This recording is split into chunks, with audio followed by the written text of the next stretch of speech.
Saya masih akan mencatat satu kali lagi saja mengenai kejadian yang berulang-ulang seperti ini terus.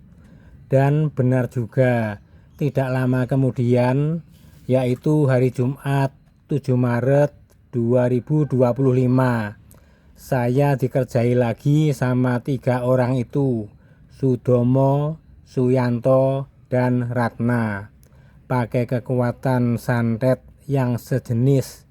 Kata Kongco, mereka bertiga itu akan membunuh saya dengan cara merusak bagian dalam perut saya. Tapi Kongco tetap melindungi saya, memberikan popi pengan kepada saya. Namun demikian, saya harus merasakan serangan santetnya GoTV CS itu, supaya saya tahu, mengerti, dan paham sepenuhnya kalau GoTV CS bertindak jahat dan kejam seperti itu. Lalu saya disuruh mengungkapkannya kepada publik melalui unggahan YouTube, biar masyarakat yang menilai kejadian di Klenteng Kwan Sing Byo Tuban. Selama bertahun-tahun Klenteng Kwan Sing Byo dilanda gelombang loba, dosa, dan moha dari umat Kwan Sing Byo itu sendiri.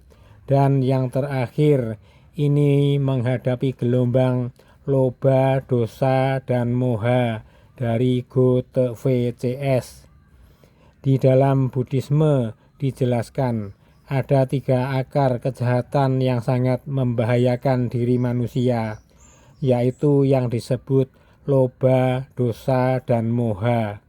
Loba adalah keserakahan, dosa adalah kebencian, dan moha adalah kebodohan atau kegelapan batin.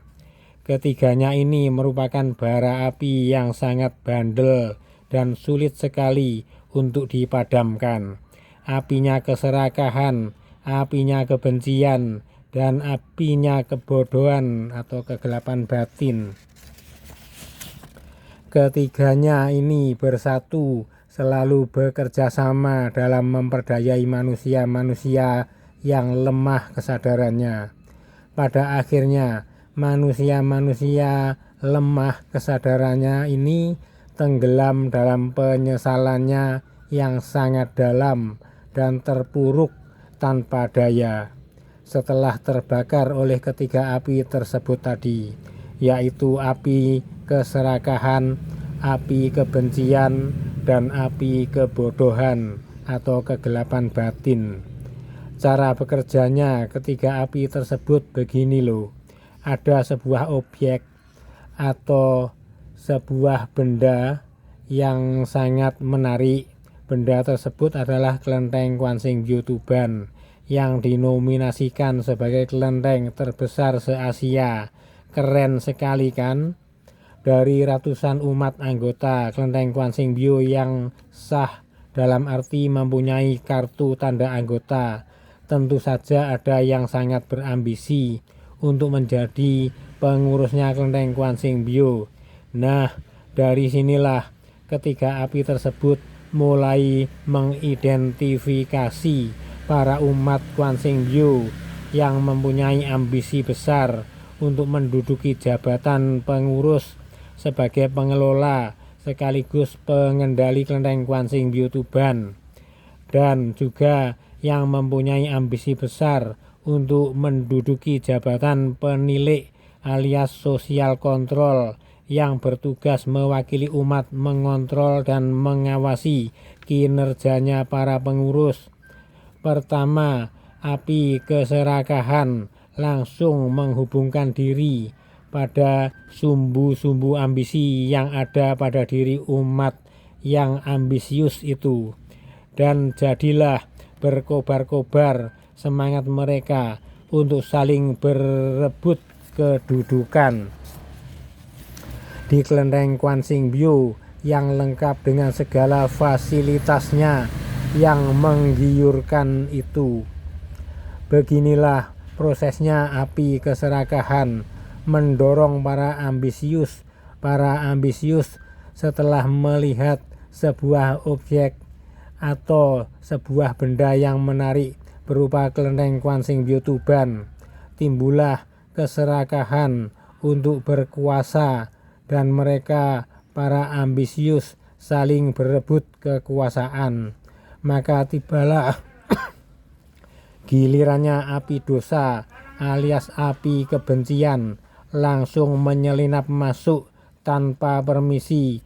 Mereka bergabung dengan api keserakahan dan menempel pada sumbu-sumbu para ambisius yang saling berebut kekuasaan, dan berkobar-kobarlah api dosa atau api kebencian secara tak terkendali, sehingga terjadilah sikap saling bermusuhan satu sama lain yang telah dipicu dan didorong-dorong oleh kekuatan dua api, yaitu loba dan dosa atau api keserakahan dan api kebencian. Terjadilah dua kubu yang saling berebut dan saling bermusuhan.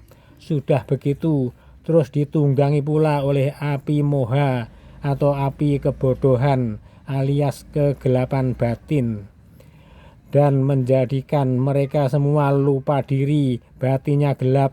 Mereka semua lupa tentang fungsi dan peranannya seorang pengabdi kelenteng, baik pun sebagai pengurus atau penilik alias sosial kontrol, yang semestinya dan seharusnya mengutamakan kedisiplinan, menjaga suasana tenang, tentram, damai, bebas konflik, dan melestarikan serta mewariskan kelenteng Kwan Sing Byo Tuban kepada generasi anak cucu dalam kondisi semakin baik dari hari ke hari. Tapi yang terjadi malah bertolak belakang dengan harapan positif kita sebagai umat yang bertanggung jawab terhadap keberadaan kelenteng Kwan-Sing Byo Tuban. Kembali lagi ke masalah santet yang terus berlanjut, karena memang ketiga orang tersebut, Sudomo, Suyanto, dan Ratna, suka melanjutkan terus sampai saya benar-benar mati kena santetnya mereka. Tapi ya mana mungkin akan terjadi seperti itu, karena para dewa-dewi pada melindungi saya, sedangkan saya juga suka mengabdi dengan ketulusan hati kepada beliau para makhluk suci. Dalam kenyataannya pada hari Selasa 24 Juni 2025 saya dikasih tahu sama Kongco jangan hadir ke kelenteng Kwan-Sing Byo pada 3 hari berikut ini, Kamis 26 Juni, Sabtu 28 Juni, Minggu 29 Juni 2025, karena akan disantet sama 3 orang, yaitu Sudomo, Suyanto, dan Ratna.